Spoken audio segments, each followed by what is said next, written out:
What's up, everybody? Mike here, and lo and behold, the leaks, the rumors were true about Zenless Zone Zero getting the official release July 4th. So this essentially got announced recently, and just to remind you guys, it is going to be coming to PC, PS5, iOS, and Android. This is the next game in the hoyoverse series. Basically, we've already had Genshin Impact be the first big major hit for the company. And then Honkai Star Rail ends up being another second one. And this is going to be the third one that's coming out later this summer here. And honestly, it is what it is at this point. It's another gacha game. It looks like they're here to stay. I personally have played these games. I've played some Genshin Impact. I've played some Honkai Star before. I actually enjoy Star Rail more than Genshin Impact. Personally, I never engage in actually spending a dime when it comes to these games, because you don't have to. You don't have to at all.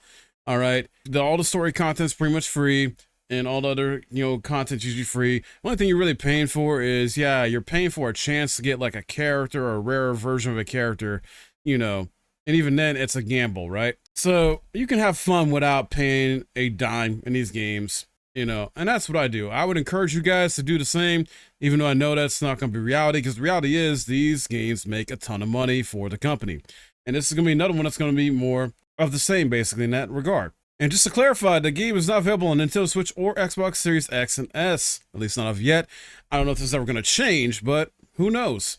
However, said its anime-inspired urban fantasy action role-playing game will support cross-progression and cross-play upon release when it goes live. And it has an impressive pre-registration total of 35 million players worldwide, and speculated to reach 40 million before it even hits launch. I mean, heck, I've even pre-registered, not gonna lie, because I at least do want to check it out, give it a fair shot, see how it is from a gameplay standpoint, and objectively, just see how it is overall as a game. Hoyoverse will give players in-game rewards, including up to 20 master tapes, which can be used to obtain rare characters. The playable agent Corrin, 30,000 Denny's, and Boupons, an in-game item used to obtain rare Bangbu. All right, that's the, I guess, terminology you're using for their in-game currency stuff, basically. And as far as like the setting and things like that, if you don't know about the game, what like the type of world it's set in and lore bit here, well, the game is set in a post-apocalyptic world where supernatural disasters called hollows have destroyed modern society. However, New Eridu of Zenless, the last remaining city, has risen against the odds during this devastating catastrophe and has become the last remnant of contemporary civilization. In the story, players assume the role of a proxy who guides adventurers in the unpredictable hollows. Together with unique characters encountered along the way, players will explore hollows, face enemies, complete commissions, and unravel the mysteries behind the New Eridu. And obviously, Hoyoverse will be hoping to, replicate the enormous commercial success of a gacha game Genshin Impact with Zenless Zone Zero. So, yeah, it drops July 4th, guys. And I would say another key thing I noticed, I never played a closed beta like that, but this seems to be more action-heavy focused or action combat focused, like more of like character action style in a sense. Like, think of like Devil May Cry, Bayonetta, things like that. Like those like very, very flashy, action character type games. And I think that's going to draw a lot of people in for that aspect, especially for those that don't like the turn-based combat of Star Rail or turn-based RPGs in general. For those that maybe not like the combat style at all, or to some degree in Genshin Impact, because let's be real, Genshin Impact essentially, is very similar to Breath of the Wild, has a lot of similar elements to it, gameplay mechanics, things like that. It's just an anime version of Breath of the Wild. Hence why when that launched, a lot of people were using the meme or phrase Breath of the Waifu. So yeah, this one I think is going to be more of like referred to as being more that, sort of Devil May Cry style type of game. And I do like one of the characters there, I forgot his name, but basically gives off like a Deadpool type vibe as well too. He's dressed in red and black, very silly, very humorous. I forget his name off the top of my head, but yeah. Very cool stuff here from what I've seen so far. Objectively, from an art style, presentation standpoint, and even gameplay I've checked out, it does look like a lot of fun from that aspect. And I do want to try it out, give it a fair shot, see how it is. I don't usually get super into these Gacha games, like I said earlier, personally, I don't spend any money on them. I've played some of Genshin Impact, haven't really got too far into it. Same with Star Rail. And it's been done, at least give it another try out. Heck, I still got to try out Weathering Waves that just launched recently. I'm going to be trying that out too, giving that a fair shot. You know, I've read and heard that being compared to Genshin Impact as well too, but has like a more dark fantasy type vibe and story and lore to it and things like that, which honestly I'm down for that.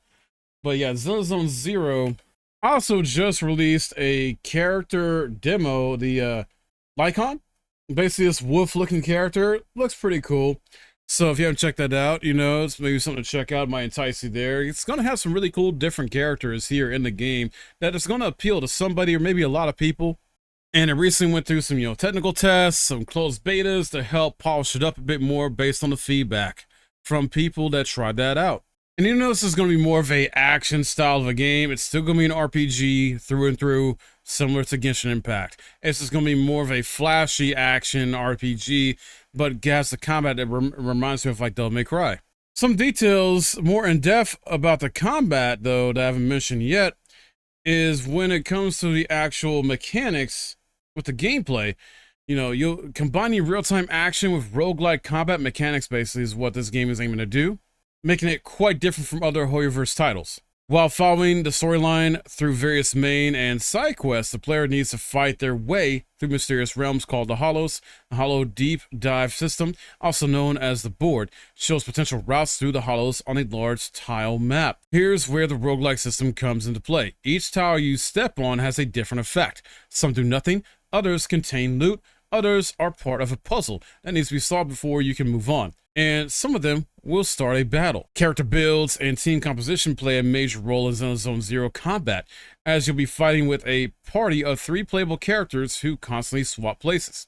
Each character will be using basic attacks, special attacks, heavy attacks that become more powerful as you accumulate energy, chain attacks, which are triggered upon hitting a stunned enemy with a special attack, dash attacks, which you can dodge and attack at the same time, and extra powerful ultimate attacks. By switching the characters in your party, you can also perform assist attacks.